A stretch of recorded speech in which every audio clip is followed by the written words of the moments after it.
Hello all, welcome back to my YouTube channel. എല്ലാവർക്കും പുതിയൊരു വീഡിയോയിലോട്ട് സ്വാഗതം.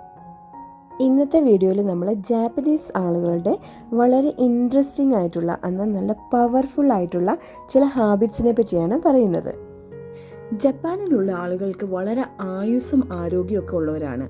അതുപോലെ തന്നെ അവർ നല്ല ഓർഗനൈസ്ഡ് ആയിട്ടുള്ള ആളുകളും നല്ല സന്തോഷത്തോടെ ജീവിക്കുന്നവരുമാണ്. ജീവിതത്തിൽ ഡെയിലി ഫോളോ ചെയ്യുന്ന ചില ഹാബിറ്റ്സാണ് ഇവരെ ഇതിനൊക്കെ സഹായിക്കുന്നത്. അപ്പോൾ അതിൽ ഒന്നാമത്തെ ഒരു കാര്യമാണ് ക്ലീനിങ് ദ ടോയ്ലറ്റ് എന്നുള്ളത്. നമ്മുടെ ജീവിതം വളരെ സക്സസ്ഫുൾ ആക്കാൻ പറ്റിയ ഒരു ഗ്രേറ്റ് വേ ആണ് ഡെയിലി ടോയ്ലറ്റ് ക്ലീനിങ് എന്നാണ് ജപ്പാൻകാർ വിശ്വസിക്കുന്നത്. അതവർ പറയുന്നത് അവർക്ക് ഒരുപാട് ലക്ക്, പ്രത്യേകിച്ച് നമ്മുടെ ജീവിതത്തിലോട് ഒരുപാട് പൈസ വന്നു ചേരുവാൻ വേണ്ടി ഈ ഒരു ഹാബിറ്റ് ഹെൽപ്പ് ചെയ്യുന്നു എന്നാണ് അവർ പറയുന്നത്. ജപ്പാനിൽ നടത്തിയ ഒരു സർവേ പ്രകാരം ക്ലീൻ ടോയ്ലറ്റ് ഉള്ള വീടുകളുടെ ഇൻകം ഡേർട്ടി ടോയ്ലറ്റ് ഉള്ള വീടുകളുടെ ഇൻകത്തേക്കാൾ വളരെയധികം കൂടുതലാണ്. ഡെയിലി ടോയ്ലറ്റ് ക്ലീൻ ചെയ്യുന്നതിലൂടെ നമ്മൾ വളരെ ഹമ്പിൾ, വളരെ എളിമയുള്ള ആളുകളായി മാറപ്പെടും എന്നാണ് ജപ്പാൻകാർ വിശ്വസിക്കുന്നത്. സോ ഡെയിലി ടോയ്ലറ്റ് ക്ലീൻ ചെയ്യുന്നതിലൂടെ നമ്മൾ നല്ല ഡിസിപ്ലിനും ഗുഡ് ഫോർച്യൂണും അതുപോലെ തന്നെ സക്സസ്സും ഉള്ളവരായിട്ട് മാറപ്പെടുന്നു. അതുപോലെ തന്നെ ജപ്പാനിൽ ഒരു ടോയ്ലറ്റ് ഗോഡ് തന്നെ ഉണ്ടെന്നാണ് അറിയപ്പെടുന്നത്. വളരെ ഇൻട്രസ്റ്റിംഗ് ആയിട്ടുള്ളൊരു ഹാബിറ്റ് ആണെങ്കിലും നമുക്കൊന്ന് ചിന്തിച്ചറിയാം. നമ്മൾ നല്ലൊരു വൃത്തിയുള്ള ബാത്റൂമിലോട്ട് കയറി ചെല്ലുമ്പോൾ തന്നെ നമുക്ക് വളരെ ഹാപ്പിനെസ് തോന്നും, അല്ലേ? സോ വളരെ സിമ്പിൾ ആയിട്ടുള്ളൊരു ഹാബിറ്റാണ്, എല്ലാവർക്കും നമ്മുടെ ജീവിതത്തിലോട്ട് അഡാപ്റ്റ് ചെയ്യാൻ പറ്റിയ ഒരു കാര്യമാണ്. രണ്ടാമത്തെ ഒരു ഹാബിറ്റാണ് ഷൂസ് എല്ലാം നല്ല ഓർഗനൈസ്ഡ് ആയിട്ട് ക്ലീൻ ആയിട്ട് വെക്കുക എന്നുള്ളത്. ഒരു ഓർഗനൈസ്ഡും അല്ലാതെ ചെരുപ്പുകളെല്ലാം വീടിൻ്റെ മുൻപിൽ അലങ്കോലപ്പെട്ട് കിടക്കുന്ന ഒരവസ്ഥയെപ്പറ്റി ചിന്തിച്ചു നോക്കൂ. പക്ഷേ ജാപ്പനീസ് പീപ്പിളിൻ്റെ വീടിൻ്റെ മുൻപിൽ എല്ലാ ചെരുപ്പുകളും നല്ല ഓർഗനൈസ്ഡ് ആയിട്ട് അടുക്കി വെച്ചിരിക്കും.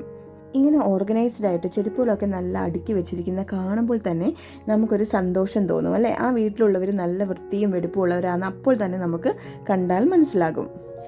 മൂന്നാമതായി ജാപ്പനീസ് ഫോളോ ചെയ്യുന്ന ഒരു കാര്യമാണ് നല്ല ഗുഡ് പോസ്റ്റർ മെയിൻറ്റെയിൻ ചെയ്യുക എന്നുള്ളത്. നല്ല നേരെ നിവർന്ന് നിൽക്കുക എന്നുള്ളത്. നല്ല ഗുഡ് പോസ്റ്റർ, നല്ല നേരെ നിവർന്നിരിക്കുന്നവരാണെങ്കിൽ അവർക്ക് നല്ല കോൺഫിഡൻസ് ഉള്ളവരും അതുപോലെ തന്നെ അവരുടെ ചിന്തകൾ നല്ല നേരെ ഉള്ളവരുമാണെന്നാണ് ജപ്പാൻകാർ പറയുന്നത്. ഇങ്ങനെ നാച്ചുറൽ ആയിട്ടുള്ള സ്ട്രെയിറ്റ് ആയിട്ടുള്ള പോസ്റ്റർ മെയിൻറ്റെയിൻ ചെയ്യാൻ വേണ്ടി തന്നെ അവർ കിമോണോ എന്ന് പറഞ്ഞിട്ടുള്ളൊരു ക്ലോത്ത്, ഒരു ഡ്രസ്സ് ധരിക്കുന്നുണ്ട്. ജപ്പാൻകാർ ഫോളോ ചെയ്യുന്ന നാലാമത്തെ ഒരു മെയിൻ ഹാബിറ്റാണ് പങ്ക്ച്വാലിറ്റി എന്നുള്ളത്. എല്ലാ കാര്യങ്ങളിലും വളരെ കൃത്യനിഷ്ഠയുള്ളവരായിരിക്കുക എന്നുള്ളത്. അപ്പോൾ ഏതൊരു കാര്യത്തിലാണെങ്കിലും കുറച്ച് സമയം നേരത്തെ എത്തിച്ചേരുക എന്നുള്ളതാണ് ഇതുകൊണ്ട് അർത്ഥമാക്കുന്നത്. ഇപ്പോൾ ഒരു ജോലിയുടെ ഇൻ്റർവ്യൂവിനാണെങ്കിലും അല്ലെങ്കിൽ ഒരു ഫ്രണ്ടുമായിട്ടുള്ള മീറ്റിങ്ങിനാണെങ്കിലും ഒക്കെ കുറച്ച് നേരത്തെ എത്തിച്ചേരുക. ഈ ഒരു സ്വഭാവം കൊണ്ട് തന്നെ ജപ്പാൻകാർ വളരെ വിശ്വാസയോഗ്യതയുള്ളവരാണെന്നാണ് എല്ലാവരും പറയുന്നത്. അടുത്ത ഒരു ഇൻട്രസ്റ്റിംഗ് ജാപ്പനീസ് ഹാബിറ്റാണ് എക്സ്പ്രസ് ഗ്രാറ്റിറ്റ്യൂഡ് ഫോർ മീൽ എന്നുള്ളത്. ഒരു ഭക്ഷണം അവരുടെ ടേബിളിൽ എത്തുന്നത് വരെയുള്ള എല്ലാ പ്രോസസ്സിലും പങ്കെടുത്ത ആളുകളോടുള്ള നന്ദി അവർ പ്രകടിപ്പിക്കുന്നു. ഫോർ എക്സാമ്പിൾ, പാടത്ത് പണിയെടുത്തവരോട്, അതുപോലെ തന്നെ ആ ഭക്ഷണം പാക്ക് ചെയ്തവരോട്, അത് കുക്ക് ചെയ്തവരോട് ഒക്കെ അവർ നന്ദി പ്രകടിപ്പിക്കുന്നു ഒരു ഭക്ഷണം കഴിക്കുന്നതിന് മുൻപേ. അടുത്ത ഒരു ഹാബിറ്റാണ് put chair back after using it. ജപ്പാനിലുള്ള ഒരു 80% ആളുകളും ഇപ്പോൾ ഒരു ചെയർ ഉപയോഗിച്ച് കഴിഞ്ഞാൽ ആ ചെയർ അതിൻ്റെ സ്ഥാനത്തോട്ട് നീക്കിയിടുവാൻ വളരെയധികം ശ്രദ്ധാലുക്കളായിരിക്കും. ഫോർ എക്സാമ്പിൾ, നമ്മളൊരു റെസ്റ്റോറൻറ്റിൽ പോയി ഫുഡ് കഴിച്ചെന്ന് വിചാരിക്കുക. നമ്മൾ ആ റെസ്റ്റോറൻറ്റിൽ നിന്ന് പോരുന്നതിന് മുമ്പ് നമ്മൾ ഉപയോഗിച്ച ചെയറൊക്കെ ഒന്ന് തിരിച്ച് അതിൻ്റെ സ്ഥാനത്തേക്ക് മാറ്റിയിടുക. ചെറിയൊരു കാര്യമാണെങ്കിലും നമ്മൾ അവിടെയുള്ള റെസ്റ്റോറൻറ്റ് വർക്കേഴ്സിനൊക്കെ ഒരു ഹെൽപ്പാണ് ചെയ്യുന്നത്, അല്ലേ? അവരെപ്പോഴും നമ്മളോട് നന്ദിയുള്ളവരായിരിക്കും. അങ്ങനെ ചെറിയ ചെറിയ കാര്യങ്ങൾ ചെയ്യുന്നതിലൂടെ, ചെറിയ ചെറിയ ഹെൽപ്പുകൾ മറ്റുള്ളവർക്ക് ചെയ്യുന്നതിലൂടെ നമ്മളും ഹാപ്പിയുള്ളവരാകുന്നു, അതുപോലെ തന്നെ അവരും ഹാപ്പിയുള്ളവരാകുന്നു. ജപ്പാൻകാർ ഫോളോ ചെയ്യുന്ന വേറൊരു ഹാബിറ്റാണ് ഹര ഹാച്ചി ബു എന്നുള്ളത്. നമ്മൾ കഴിക്കുന്ന ഭക്ഷണം നമ്മുടെ വയറ് 80% ആവുമ്പോൾ നിർത്തുക എന്നുള്ളതാണ് ഇതുകൊണ്ട് അവർ ഉദ്ദേശിക്കുന്നത്. ഈ ഒരു ഹാബിറ്റ് ജപ്പാൻകാരുടെ ഹെൽത്തിനെ വളരെയധികം സഹായിക്കുന്നുണ്ട്. അതുപോലെ തന്നെ നല്ല നല്ല ഭക്ഷണങ്ങൾ, ഫിഷ്, വെജിറ്റബിൾ, അതുപോലെ തന്നെ നല്ല ഫെർമെൻറ്റഡ് ആയിട്ടുള്ള ഭക്ഷണങ്ങളൊക്കെ കഴിക്കാൻ വേണ്ടി ജപ്പാൻകാർ ശ്രദ്ധിക്കാറുണ്ട്. ഇങ്ങനെയുള്ള ഹാബിറ്റ്സാണ് അവരുടെ ആയുസ്സും ആരോഗ്യവും ഒക്കെ ഒരുപാട് കൂട്ടുവാൻ സഹായിക്കുന്നത്.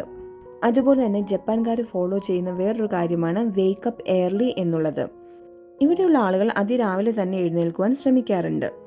നേരത്തെ കിടന്നുറങ്ങിയും അതുപോലെ തന്നെ നേരത്തെ എഴുന്നേൽക്കാനും അവർ ശ്രമിക്കുന്നു. രാവിലെ എഴുന്നേറ്റതിന് ശേഷം വളരെ പീസ്ഫുള്ളായിട്ട് മൈൻഡ്ഫുള്ളായിട്ട് അവർ ജീവിക്കുവാൻ ശ്രമിക്കുന്നു. പ്രകൃതിയോട് കൂടുതൽ അടുക്കുവാൻ ശ്രമിക്കുന്നവരാണ് ജപ്പാൻകാർ. അതുപോലെ തന്നെ അവർ പുറത്തു പോയി സൂര്യപ്രകാശമൊക്കെ അവരുടെ മേത്തോട്ട് ഇങ്ങനെ അടുപ്പിക്കുന്നു. അതിനുശേഷം അവർ സൂര്യനോട് നന്ദി പറയുന്നു. ഇതൊക്കെ അവർ മോർണിംഗിൽ ചെയ്യുന്ന ചെറിയ ചെറിയ ഹാബിറ്റ്സുകളാണ്. അപ്പോൾ ഈ വീഡിയോ എല്ലാവർക്കും ഉപകാരപ്പെട്ടു എന്ന് വിചാരിക്കുന്നു. Thank you for watching.